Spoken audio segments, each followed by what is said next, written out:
The President of the United States of America, authorized by Act of Congress, March 3, 1863, has awarded, in the name of Congress, the Medal of Honor to Specialist 5 Dwight W. Birdwell, United States Army, for conspicuous gallantry and intrepidity at the risk of his life above and beyond the call of duty.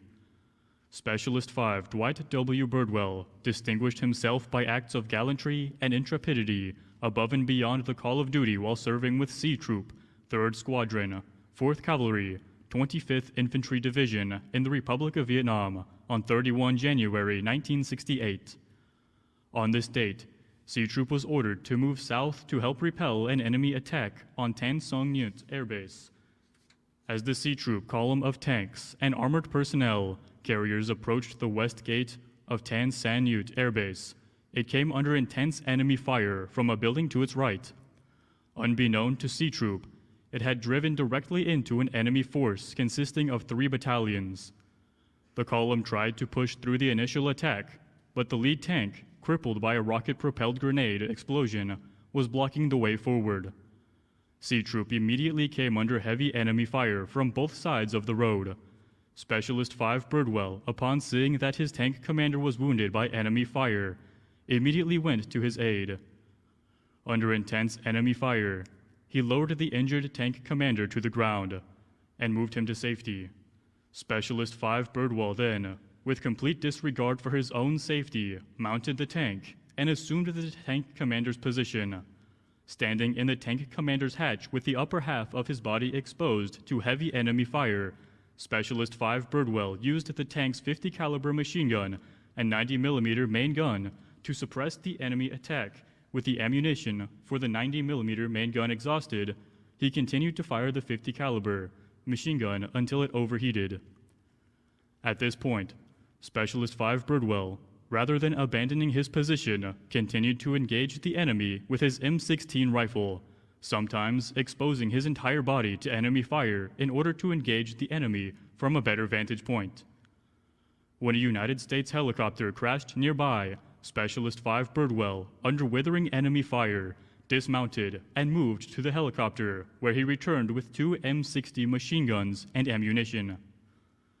After giving 1 M60 and munition to a fellow soldier, he remounted his tank and used the other M60 to again engage the enemy. Specialist 5 Birdwell continued to engage the enemy with complete disregard for his own safety until the M60 he was firing was hit by enemy fire. Specialist 5 Birdwell, now wounded in the face, neck, chest, and arms, dismounted the tank but refused to be medically evacuated. Instead, Specialist 5 Birdwell, under enemy fire, rallied fellow soldiers to advance forward toward the front of the armored column, where they set up a defensive position by a large tree. From this position, he and the other soldiers engaged the enemy with M16 fire and grenades. As the enemy fire lessened, Specialist 5 Birdwell gathered ammunition from the disabled vehicles and helped wounded soldiers move to safer positions. His leadership and tenacity under fire inspired the other C Troop soldiers to continue fighting against the superior enemy force and directly contributed to the enemy's ultimate defeat. Specialist 5 Birdwell's extraordinary heroism and selflessness above and beyond the call of duty were in keeping with the highest traditions of military service and reflect great credit upon himself, his unit, and the United States Army.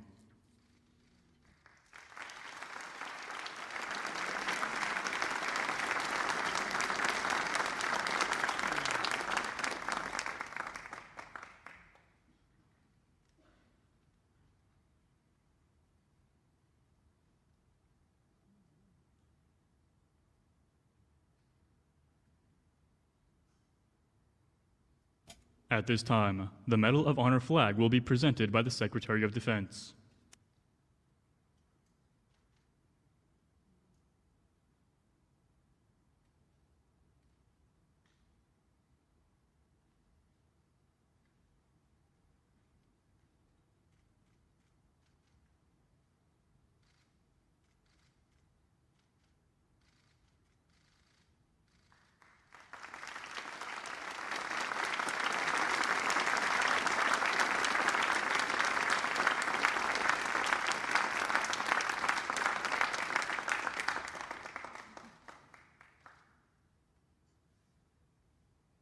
Thank you, Specialist 5 Birdwell.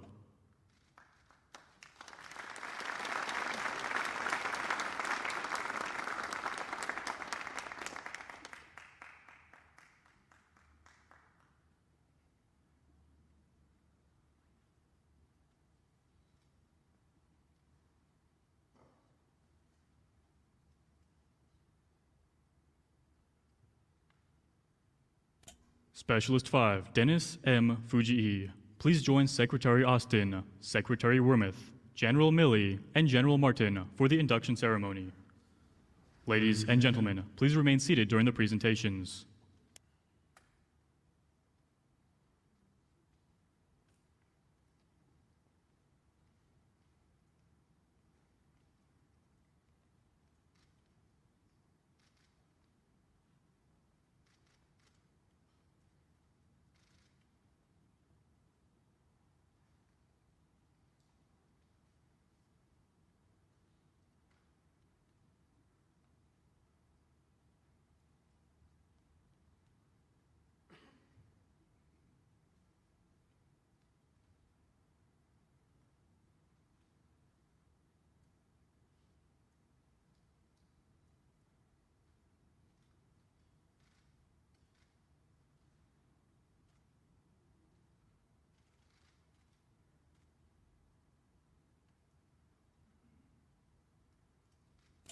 The President of the United States of America, authorized by Act of Congress, March 3, 1863, has awarded in the name of Congress the Medal of Honor to Specialist 5 Dennis M. Fujii, United States Army, for conspicuous gallantry and intrepidity at the risk of his life above and beyond the call of duty. Specialist 5 Dennis M. Fujii distinguished himself by conspicuous gallantry and intrepidity beyond the call of duty while serving as crew chief aboard a helicopter ambulance during the rescue operation in Laos, Republic of Vietnam, during the period of 18 to 22 February 1971. Specialist 5 Fujii was serving with the 237th Medical Detachment, 61st Medical Battalion, 67th Medical Group. The team's mission was to evacuate seriously wounded Vietnamese military personnel from the midst of a raging battlefield. The aircraft's primary approach to the bullet-infested landing zone was thwarted by heavy volumes of enemy fire directed at the specialist's helicopter. As the pilot made a second landing attempt, the enemy concentrated a barrage of flak at the air ambulance, which damaged the craft and caused it to crash in the conflict area, injuring Specialist 5 Fujii. Moments later, another American helicopter successfully landed near the wreckage of the specialist's airship and extracted all the downed crewmen except for Specialist 5 Fujii, who was unable to board due to the intense enemy fire directed at him. Rather than further endanger the lives of his comrades aboard the second helicopter, Specialist 5 Fujii waved the craft out of the combat area and remained behind as the only American on the battlefield. Subsequent attempts to rescue the specialist were aborted due to the violent anti-aircraft fire. Specialist 5 Fujii finally secured a radio and informed the aviators in the area that the landing zone was too hot for further evacuation attempts. During the night and all through the next day, Specialist 5 Fujii disregarded his own wounds as he administered first aid to the Allied casualties. On the night of 19 February, the Allied perimeter came under ruthless assault by a reinforced enemy regiment supported by heavy artillery. Once again, obtaining a radio transmitter, Specialist Fujii called in American helicopter gunships to assist the small unit in repelling the attack. For a period of over 17 consecutive hours, Specialist 5 Fujii repeatedly exposed himself to hostile fire as he left the security of his entrenchment to better observe enemy troop positions and to direct airstrikes against them. At times, the fighting became so vicious that Specialist 5 Fujii was forced to interrupt radio transmittal in order to place a suppressive rifle fire on the enemy while at close quarters. Though wounded and severely fatigued by 20 February, The specialist bore the responsibility for the protection and defense of the friendly encampment until an American helicopter could land and attempt to airlift him from the area. As his air ambulance left the battlefield, it received numerous hits and was forced to crash land at another South Vietnamese Ranger base, approximately 4 kilometers from the specialist's original location. The totally exhausted Specialist 5 Fujii remained at the Allied camp for 2 more days until another helicopter could return him to Phubai for medical assistance on 22 February. Specialist 5 Fujii's extraordinary heroism and devotion to duty were in keeping with the highest traditions of military service and reflect great credit upon himself, his unit, and the United States Army.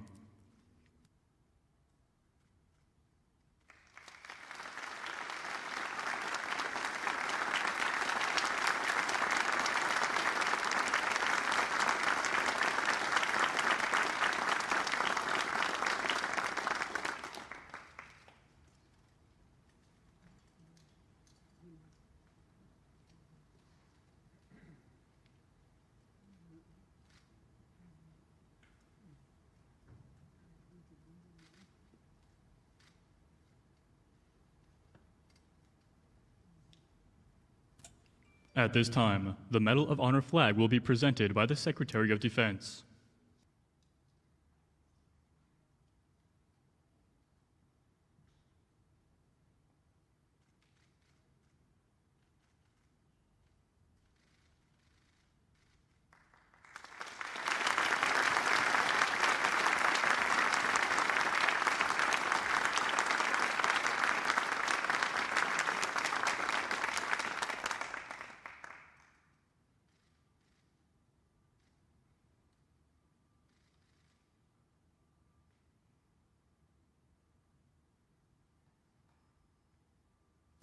Thank you, Specialist 5 Fujii.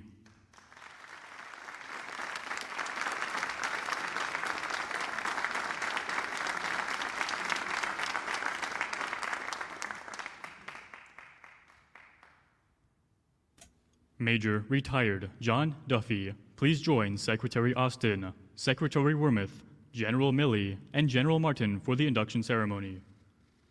Ladies and gentlemen, please remain seated during the presentation.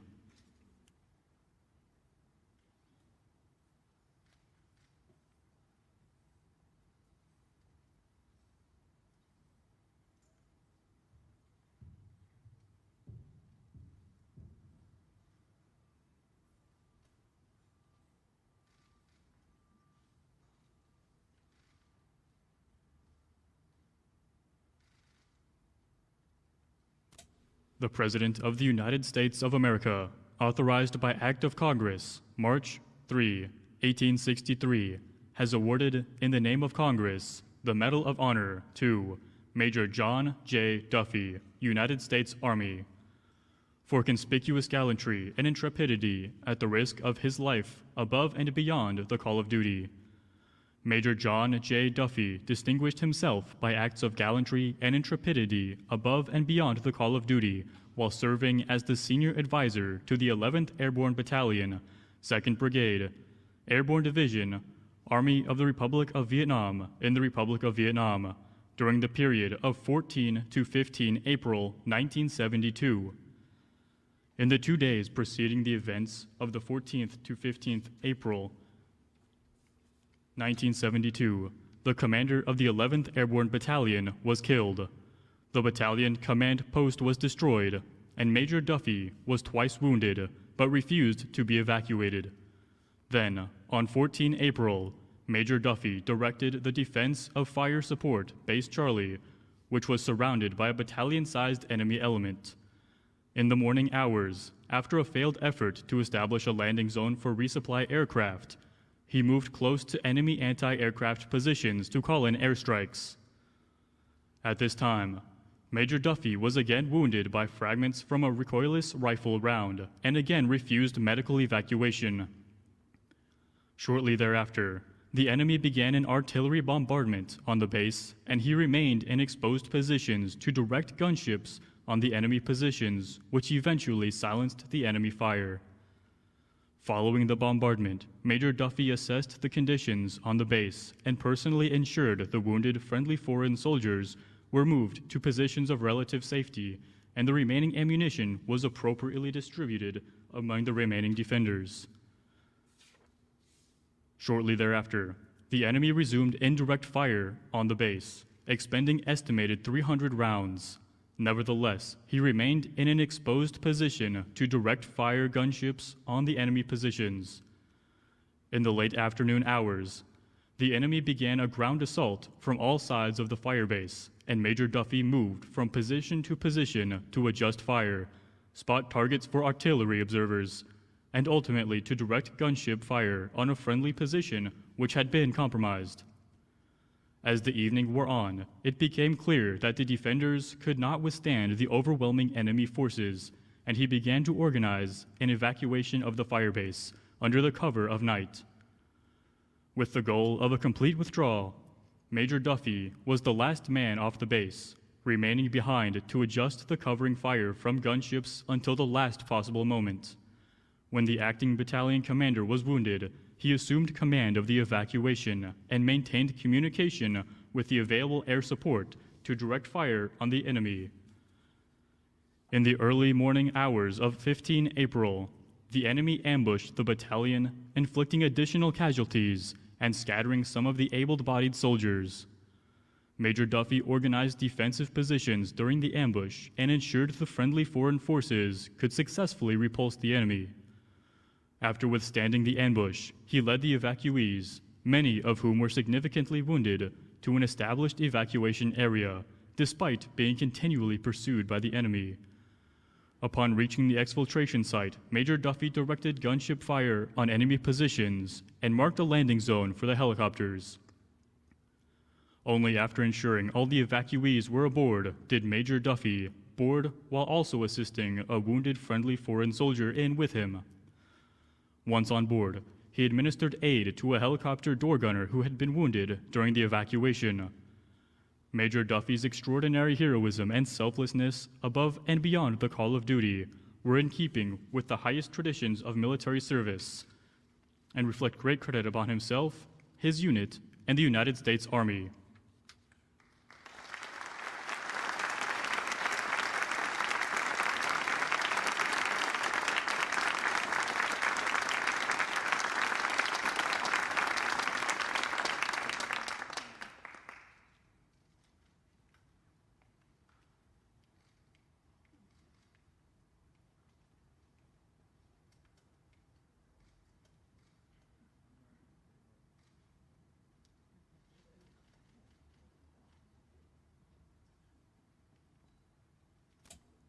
At this time, the Medal of Honor flag will be presented by the Secretary of Defense.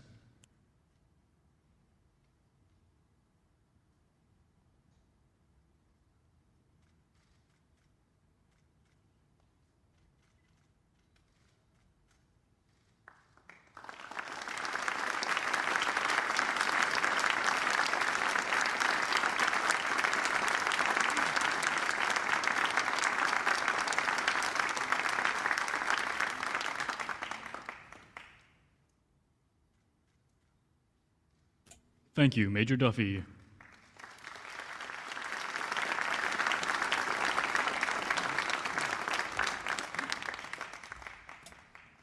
Mr. John Locke, the representative for Colonel Retired Ralph Puckett, please join Secretary Austin, Secretary Wormuth, General Milley, and General Martin for the induction ceremony. Ladies and gentlemen, please remain seated during the presentations.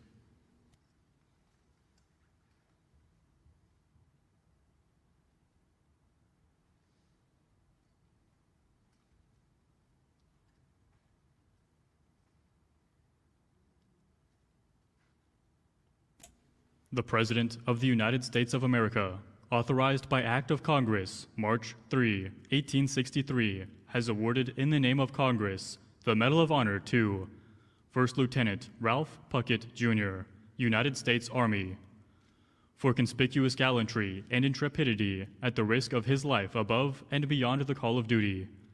First Lieutenant Ralph Puckett Jr. distinguished himself by acts of gallantry and intrepidity above and beyond the call of duty while serving as the commander, 8th United States Army Ranger Company during the period of 25 November 1950 through 26 November 1950 in Korea. As his unit commenced a daylight attack on Hill 205, the enemy directed mortar, machine gun, and small arms fire against the advancing force. To obtain supporting fire, First Lieutenant Puckett mounted the closest tank, exposing himself to the deadly enemy fire. Leaping from the tank, he shouted words of encouragement to his men and began to lead the Rangers in the attack. Almost immediately, enemy fire threatened the success of the attack by pinning down one platoon. Leaving the safety of his position with full knowledge of the danger, First Lieutenant Puckett intentionally ran across an open area 3 times to draw enemy fire, thereby allowing the Rangers to locate and destroy the enemy positions and to seize Hill 205. During the night, the enemy launched a counterattack that lasted 4 hours. Over the course of the counterattack, the Rangers were inspired and motivated by the extraordinary leadership and courage example exhibited by First Lieutenant Puckett. As a result, 5 human wave attacks by battalion-size strength enemy elements were repulsed. During the first attack, First Lieutenant Puckett was wounded by grenade fragmentation, but refused to evacuate and continually directed artillery support that decimated attacking enemy formations, repeatedly abandoning positions of relative safety to make his way from foxhole to foxhole to check the company's perimeter and distribute ammunition amongst the Rangers. When the enemy launched a 6th attack, it became clear to First Lieutenant Puckett that the position was untenable due to the unavailability of support artillery fire. During this attack, 2 enemy mortar rounds landed in his foxhole, inflicting grievous wounds which limited his mobility. Knowing his men were in a precarious situation, First Lieutenant Puckett commanded the Rangers to leave him behind and evacuate the area.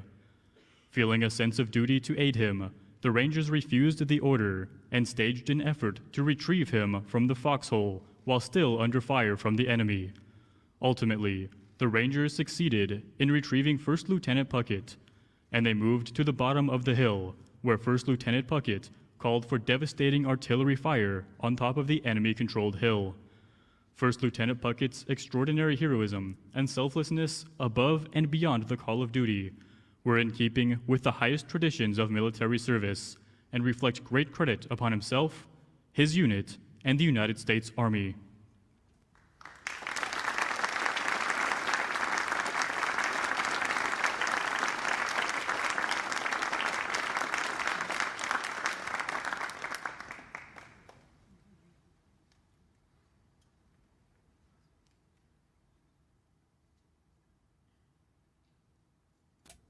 At this time, the Medal of Honor flag will be presented by the Secretary of Defense.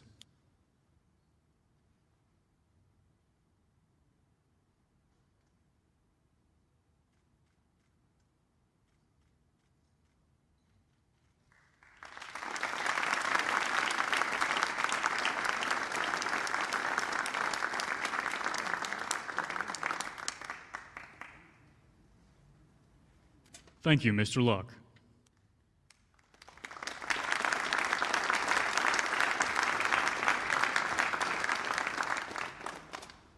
Sergeant Major Thomas Payne, please join Secretary Austin, Secretary Wormuth, General Milley, and General Martin for the induction ceremony.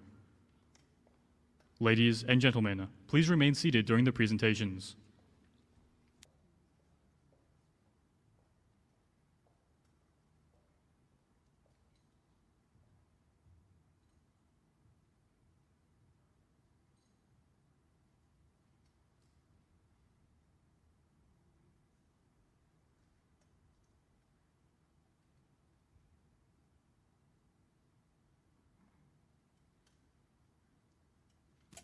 The President of the United States of America, authorized by Act of Congress, March 3, 1863, has awarded in the name of Congress the Medal of Honor to Sergeant First Class Thomas P. Payne, United States Army.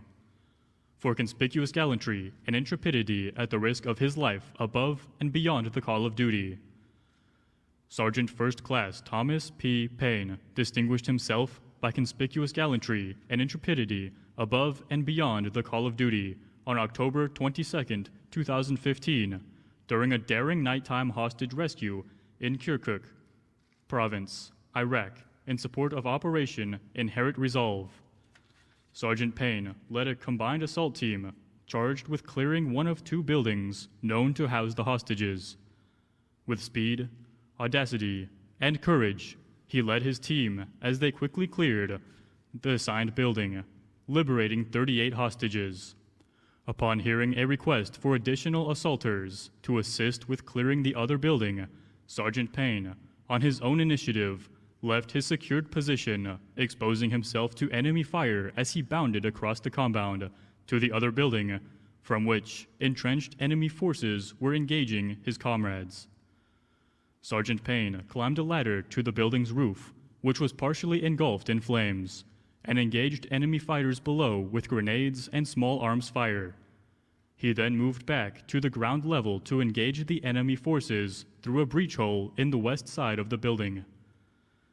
Knowing time was running out for the hostages trapped inside the burning building, Sergeant Payne moved to the main entrance where heavy enemy fire had thwarted previous attempts to enter. He knowingly risked his own life by bravely entering the building under intense enemy fire, enduring smoke, heat, and flames to identify the armored door imprisoning the hostages.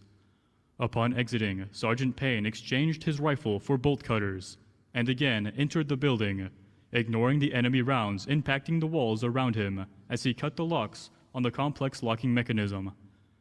His courageous actions, motivated by the coalition assault team members to enter the breach and assist with cutting the locks. After exiting to catch his breath, he re-entered the building to make the final lock cuts, freeing 37 hostages. Sergeant Payne then facilitated the evacuation of the hostages, even though ordered to evacuate the collapsing building himself, which was now structurally unsound due to the fire. Sergeant Payne then re-entered the burning building one last time to ensure everyone had been evacuated.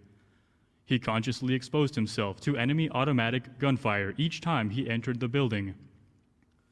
His extraordinary heroism and selfless actions were key to liberating 75 hostages during a contested rescue mission that resulted in 20 enemies killed in action. Sergeant First Class Payne's gallantry under fire and uncommon valor are in keeping with the highest traditions of military service and reflect great credit upon himself, the United States Special Operations Command, and the United States Army.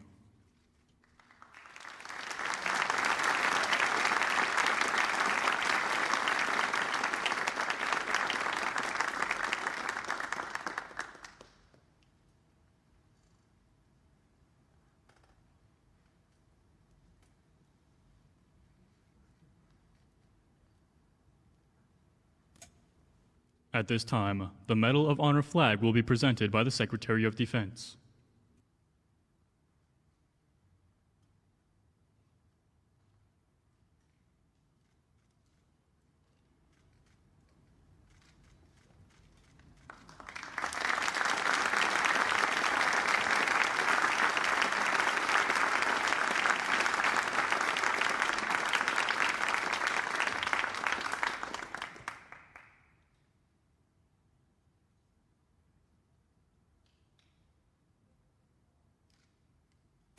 Thank you, Sergeant Major Payne.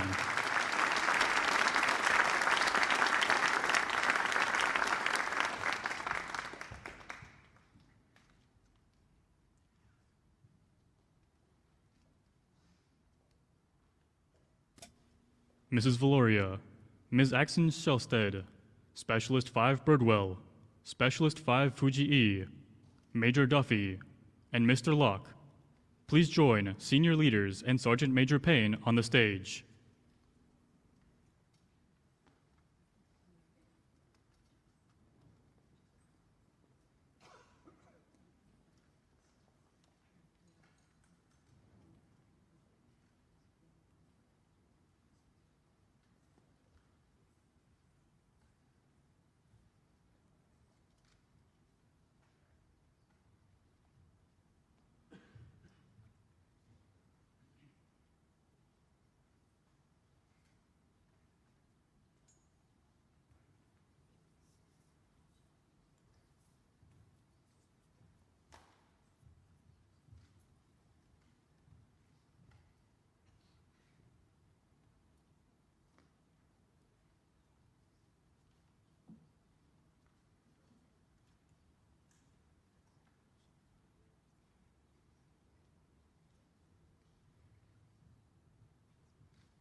The Medal of Honor plaque will now be unveiled in Ensign Staff Sergeant Kaneshiro, Specialist 5 Birdwell, Specialist 5 Fujii, Major Duffy, Colonel Puckett Jr., and Sergeant Major Payne into the Hall of Heroes.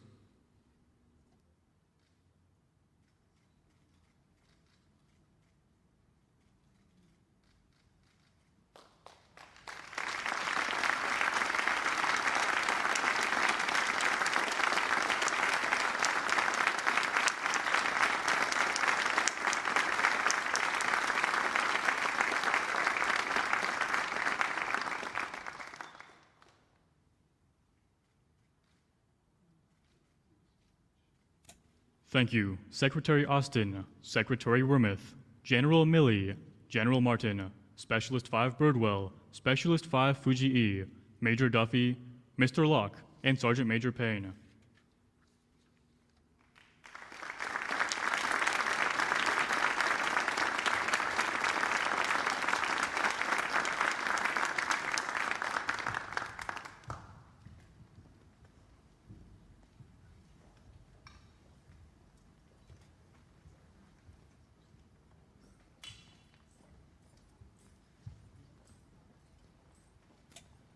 Ladies and gentlemen, Miss Ashley Axon Shelsted and Miss Naomi Villoria.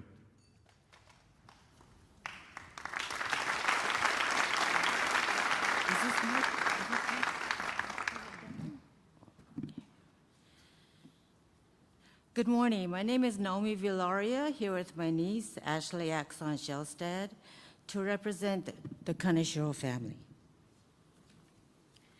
Our father, Staff Sergeant Edward Noboru Kaneshiro, was born in Honolulu, Hawaii on July 22, 1928.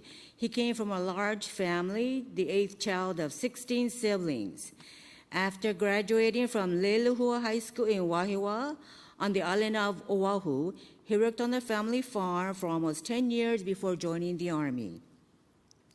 While serving in the Army with the 1st Cavalry Division in Vietnam, he was killed in action on March 6, 1967. Our mother became a widow and a single mother at 35 years old. She began a life of tremendous difficulty raising 5 children alone. The oldest daughter was 10 and the youngest son at only 4 months old. Our mother never said a word about our father or the war all these years because the grief was just too profound. We were all very young when our father died. As years passed and stories were told, we knew that our father was a proud soldier who carried traits of duty, honor, and pride into war. On December 1st, 1966, he was a squad leader of his platoon during a mission in Kim Son Valley, Vietnam, when his unit came under fire from a heavily fortified village of North Vietnamese troops.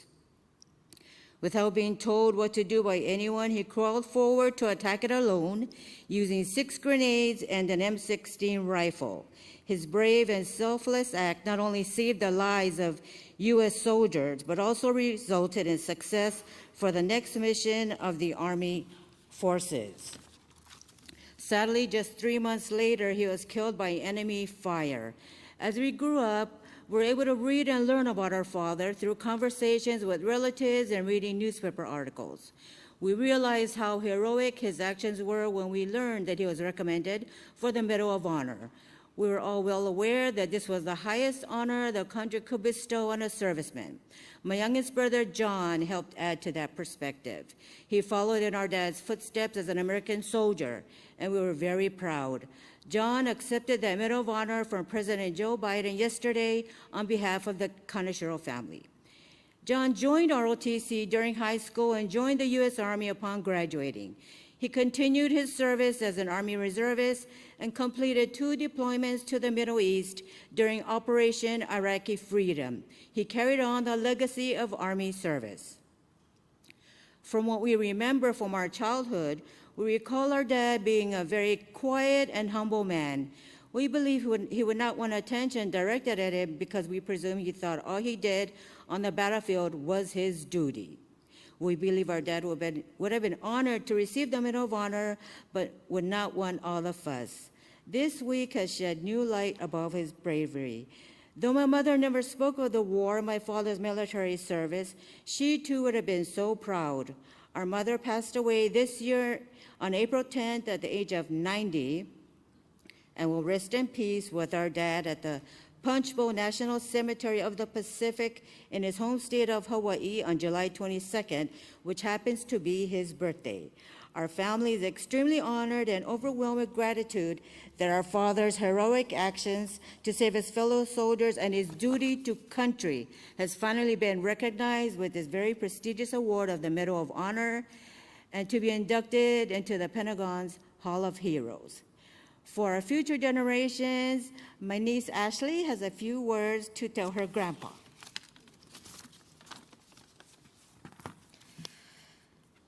If my grandfather were here today, I would tell him, I am so proud to be your granddaughter.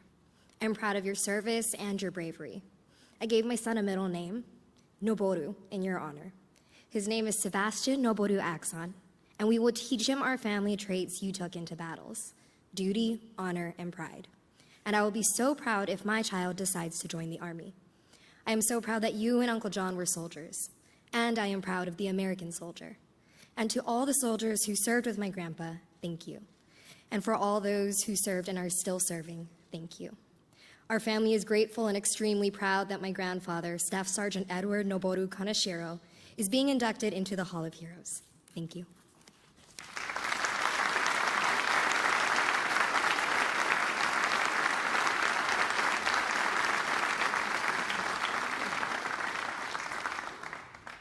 Thank you, Ms. Ashley Axon-Shelsted and Ms. Naomi Valoria. Ladies and gentlemen, Specialist 5 Birdwell.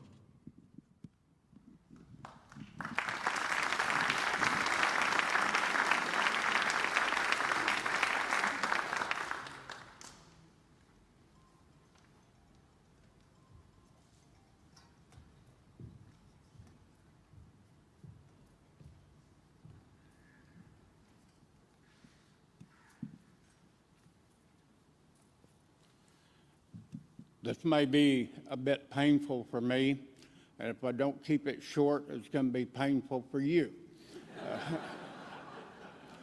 But I want to thank my Creator. I want to thank President Biden, the United States Army, General Otis, who was my commander that day and never stopped supporting this effort, which resulted in the Medal of Honor. Also, thanks to my family and the Cherokee Nation, and for the men who were there and the men who didn't make it, this award is for you. And by this award, the world will now know that we accomplished something very important that day. We saved Tonsanute Air Base from the enemy. Thank you.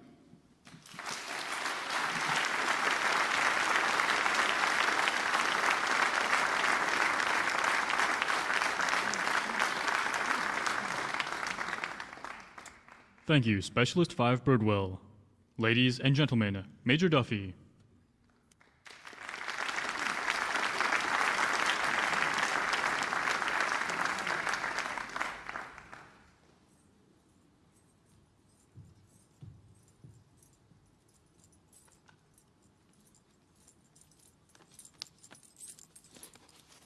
I prepared a poem, as I am a poet, and I wanted to tell my view of the story, which was more than 2 days.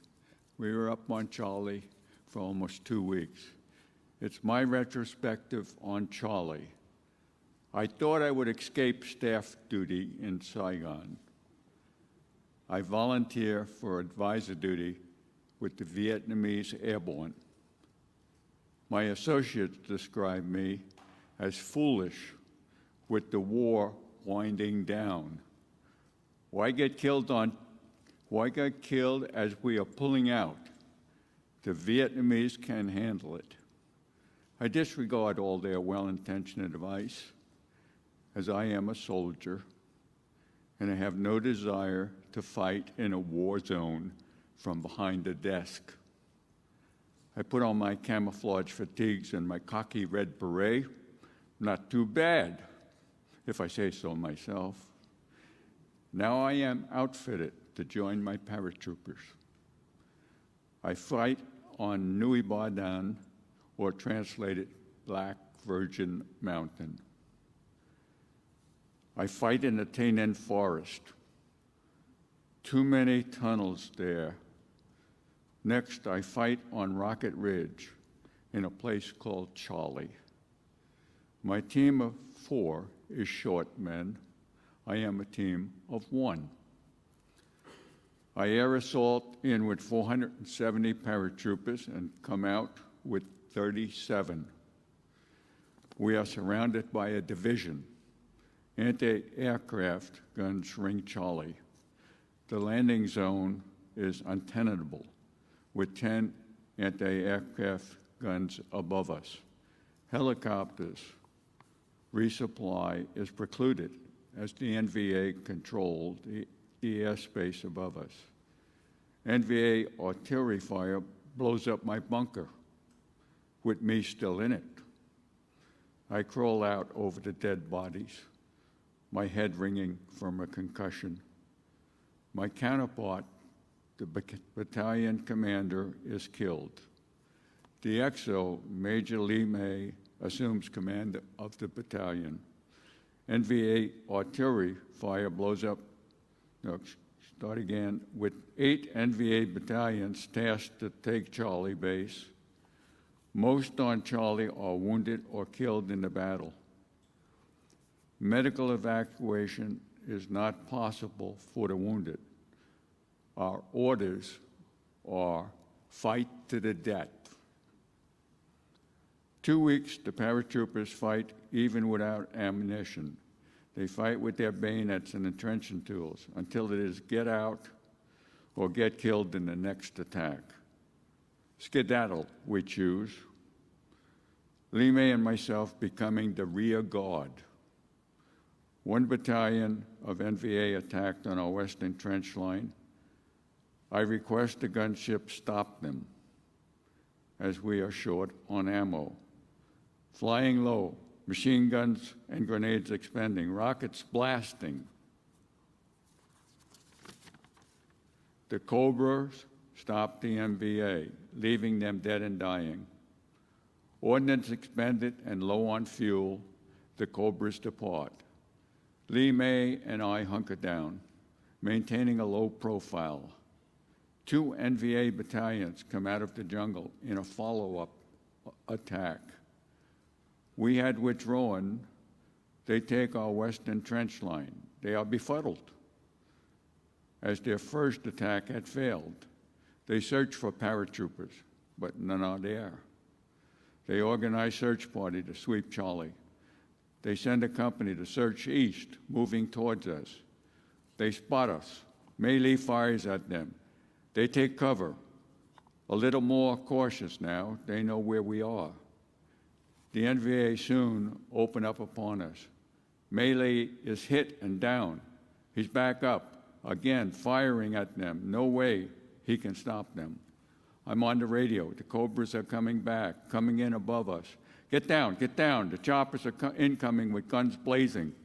The Cobras are firing, hot shells, casing, dropping down upon us. The NVA sweep force is bloodied, smashed, and broken. Wounded, but still alive. We get up and run away from death. On the run, I contact the forward air controller in the sky. Request B-52 arc light. Target 2 NVA battalions in the open on Charlie. We soon link up with our withdrawing paratroopers. The FAC advises the B-50 arc light is diverted. 1 minute until bomb release. I roger the FAC and tell everyone to get down in defilade. Bombs released. 90 seconds until impact. Get down. We hold on to our steel pots. Mouths open. We hug the earth. The whistling bombs of death are heard by all. Charlie explodes in fiery flashes, blasting and killing. The ground tremors, leaves and debris fall down. No one could survive. Black smoke bellows high into the sky. The victorious NVA battalions on Charlie are destroyed. 2 weeks in battle have ravaged their formations. Thus, this final victory will be a difficult one to celebrate as black smoke arises from their NVA funeral pyre. We are recovering from the shock and the blast. Melee is coughing up blood as the doc works on him. He tells me, "Take command of the battalion. You saved the men." I am now the commander. I order a night march through the pitch-black jungle. My paratroopers follow me. No one can see in the dark. The night explodes with bright flashes, artillery and packs. It is friendly fire, some fool's error. I check fire. We lose 3 killed and 7 wounded. I am furious. The night march continues until dawn arrives. We stop, now out of the jungle by the Poco River. Melee bandages fit to command. I brief him. No helicopters are available. Brigade orders us to walk out. The orders are given, and we make ready to march. Incoming, incoming! The blast rockets impacting. Mortar rounds drop amongst us. The wounded cry out. The NVA spring an ambush. Troopers panic and scatter. I reach for my radio. It is hit by a bullet and destroyed. The command group is intact, plus 30 men. I grab my car 15. I cock it. Follow me. Melee gathers the command group and as many as he can. Melee covers me. I move rapidly away from the kill zone. 1 kilometer distance, I find a clearing and a landing zone. Melee sets up the perimeter and redistributes ammunition. I'm on my small survival radio trying to raise a forward air controller. Covey 5-5 comes in. I request a 4-ship lift package for our group of 37. Some wounded. Covey will try to rustle up an extraction package. The NVA follow our breakout trail through the jungle. We see them approaching in a stream bed. I request immediate A1E or Cobra gunship support. We hunker down with too little ammo to engage. A pair of Sandy A1Es come up on my radio. I target the enemy unit that is tracking us. I request that the Sandys destroy the NVA. In 2 passes, guns and bombs eliminate the threat. More NVA keep popping up in different locations. I direct fire. 2 more flights of A1Es onto the enemy. Waiting for our lift package, I engage with Cobras. The NVA are setting up on the jungle's edge, also waiting. Huey Lead comes up on my radio. Dusty Cyanide, we are directed to have you depart on the first ship. I advise. I will be on the last ship, last man out, on number 4. Roger, Dusty. You will be on the last ship out. Acknowledged. 37 are formed into 4 sticks. The first lift is in, wounded, loaded, troopers boarding, lifting off an NVA machine gunner, opens up on them. The Cobras with the lift package attack and destroy the gun. Lift 2 comes in. The paratroopers scramble aboard. He is out. Lift 3 in and out without taking fire. We are the last 5. Lift 4 approaches. He is taking fire. He aborts and approaches from a new direction. He comes in low. Touchdown. We scramble onto the aircraft. I'm the tail gunner. I ride the strut and signal thumbs up.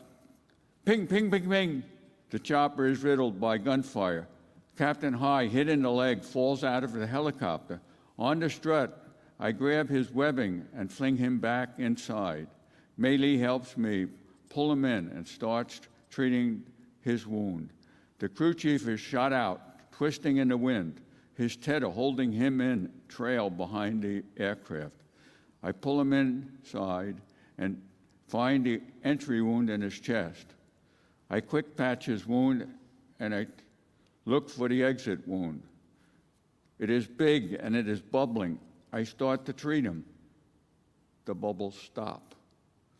Mouth to mouth does not help to revive him. He is KIA. The helicopter flies to the medical station. We touch down, drop off our wounded and dead. We fly back to brigade headquarters to report. They are amazed that we are still alive. Ended that retrospective from my viewpoint. And I will conclude with a much shorter thought on this, and it's called Victory or Death.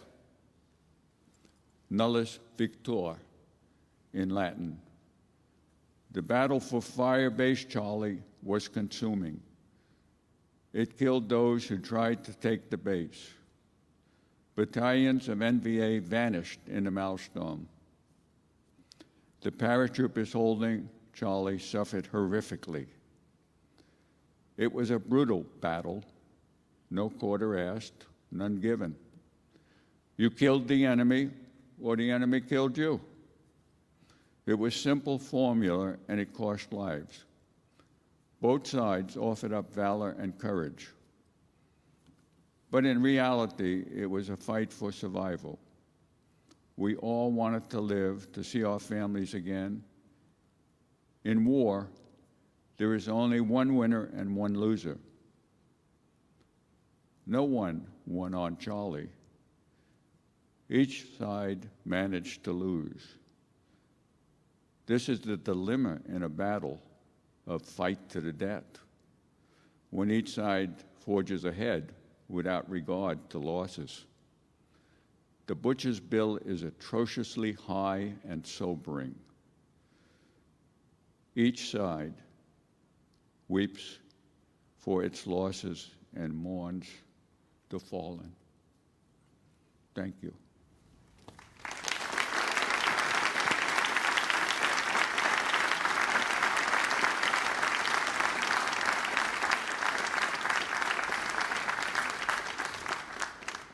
Thank you, Major Duffy. Ladies and gentlemen, Mr. Locke.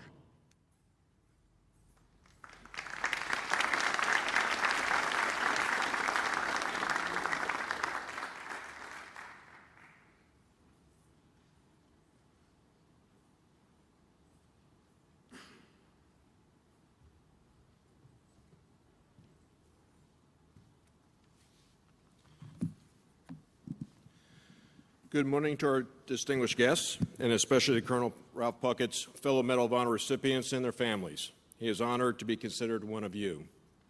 While Colonel Puckett is unable to attend today, both he and his wife, Jeannie, are here in spirit. In their stead, I am privileged to have been asked to speak on his behalf. As their honored representative, they requested just one thing of me: fewer words have more impact.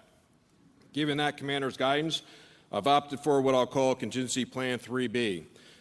Be specific, be brief, and be gone. Somewhat easier said than done, as I'm sure you'll soon appreciate.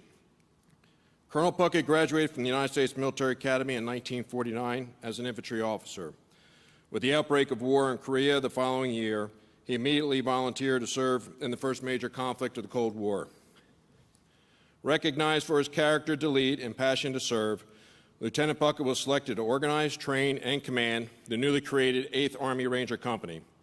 Within 6 weeks, this elite Ranger Company was riding into combat on the decks of Sherman tanks as part of the 25th Infantry Division spearhead into North Korea, an advance which eventually brought the Rangers to a barren ridgeline 60 miles from the Chinese border. Colonel Puckett's actions that night of 24-25 November 1950 during the Battle of Hill 205 are highlighted and documented in his Medal of Honor citation and thus need not to be recounted here. However, for those who know Colonel Puckett, there is nothing about his courage on Hill 205 that surprises us. His actions were simply, as one Ranger succinctly put it, Ralph being Ralph. While Colonel Puckett suffered grievous wounds during that fight for the Hill 205 and endured long recovery, the battle only proved to be the start of an exceptional career. As President Biden remarked during the May 2021 Medal of Honor ceremony, quote, "Now I'd be remiss if I didn't note that Ralph Puckett's service to our nation did not end in the Korean War. It did not end after his service in the Vietnam War. It did not end after his retirement from active duty," unquote.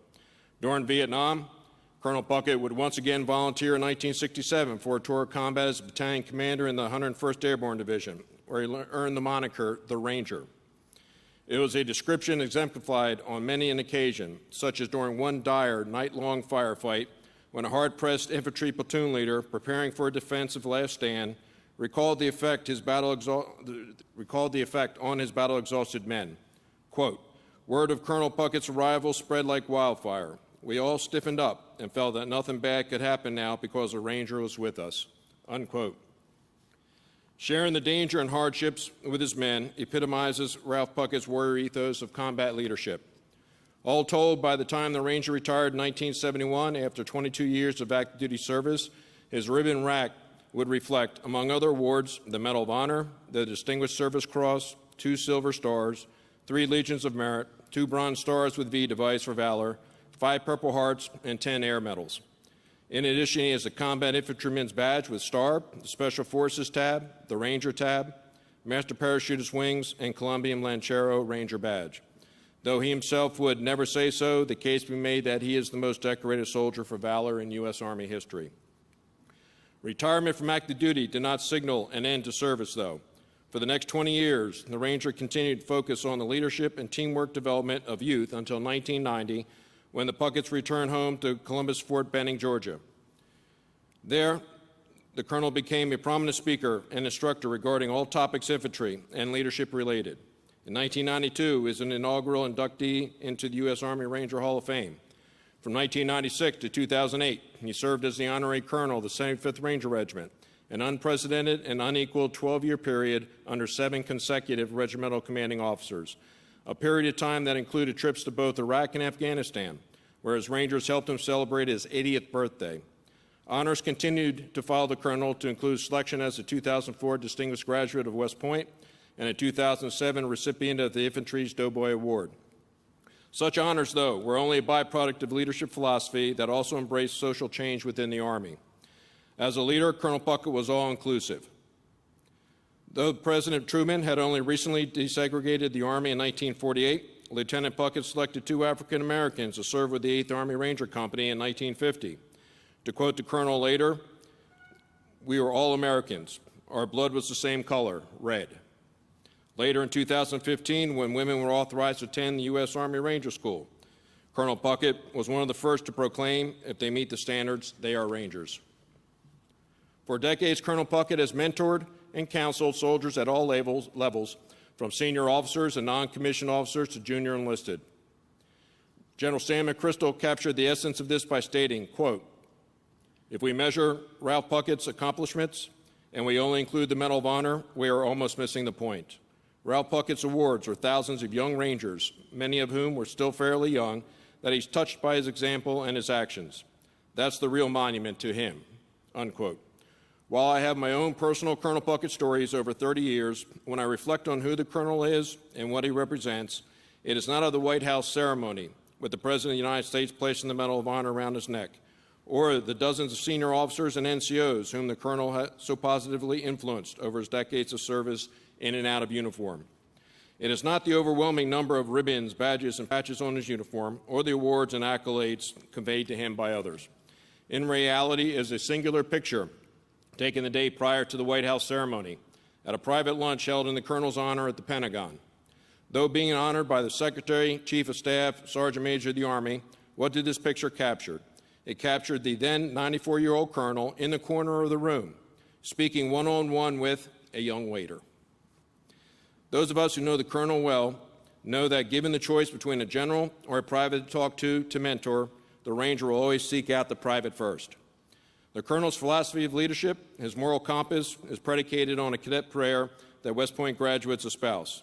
Less a religious invocation and more a code to live by, both professionally and personally. An extract reads, "Make us to choose the harder right instead of the easier wrong, and never to be content with a half-truth when the whole can be won." In the end, it was never about medals, awards, praise, or recognition. It was not about rank, position, or prestige. It was, and it always is, about the harder right instead of the easier wrong, about his Rangers and his soldiers. Colonel Ralph Puckett does not set the example, he lives the example. He has a legacy that may be equaled by few, but surpassed by none. On behalf of Colonel Puckett, his family, and his 8th Army Ranger Company comrades in arms, I thank you for your time. Stay safe. Rangers lead the way.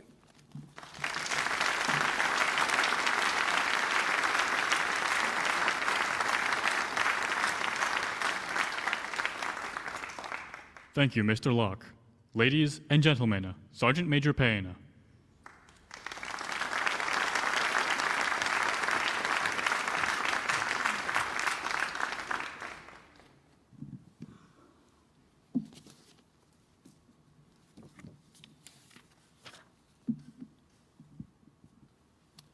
To the President of the United States of America, the Department of Defense, Chain of Command, and my fellow Americans, thank you. This is truly an honor. The Fujii hostage rescue raid on October 22, 2015 highlights our country's undying commitment to life, liberty, and the pursuit of happiness. Men of the United States Special Operations Command risked their lives, and Master Sergeant Josh Wheeler gave his life in order to liberate the oppressed, so that the liberated now have the second chance at life and the pursuit of happiness. Anytime our boots hit the ground, we are ambassadors of the American way of life. As soon as we infill behind enemy lines on the Fujii hostage rescue, we were in an intense firefight. Our courage partners were engaged in perfect interlocking sectors of fire. Master Sergeant Wheeler knew it had to be done, and he did not hesitate. He looked back at another assaulter and gave the command, "On me." On me is a command that fearless leaders give to lead, motivate, and inspire on the field of battle. Josh gave the command, "On me," and those were his last words, as he led the way, running toward the sound of the guns. Josh's actions set the standard.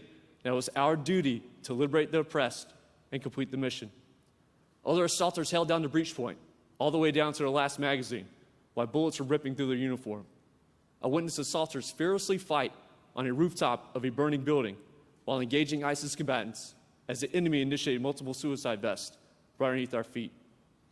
Other assaulters began breaching the prison windows, while a sustained rate of enemy machine gun fire poured out of the burning building. My teammates, the heroes of the Fujii hostage rescue's actions, are the epitome of selfless service. Their legacy, along with the legacy of the 9/11 generation, will live on with this Medal of Honor. And the spirit of the Medal of Honor lives inside every great American. To the next generation of great American warriors, keep your aim true, stay vigilant, and be prepared to push our Army to new limits. We look forward to gracing the field of battle and destroying the enemy with you. Thank you. I look forward to serving our great country as the Medal of Honor Guardian. Rangers lead the way, and from the words of Master Sergeant Josh Wheeler, "On me."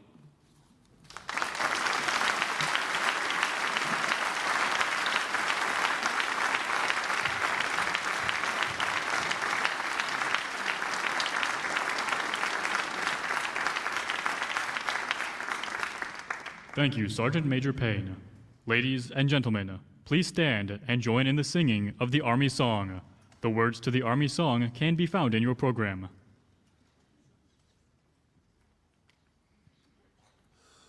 March along, sing our song with the army of the free.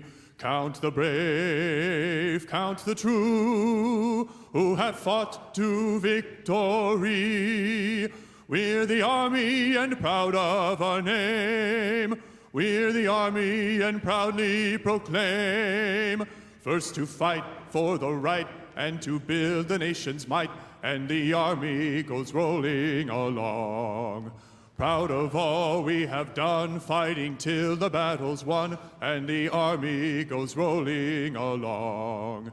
Then it's hi, hi, hey, the army's on its way.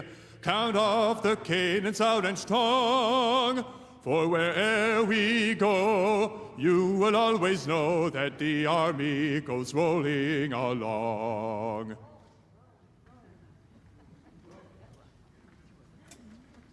This concludes the Medal of Honor induction ceremony. Thank you for attending.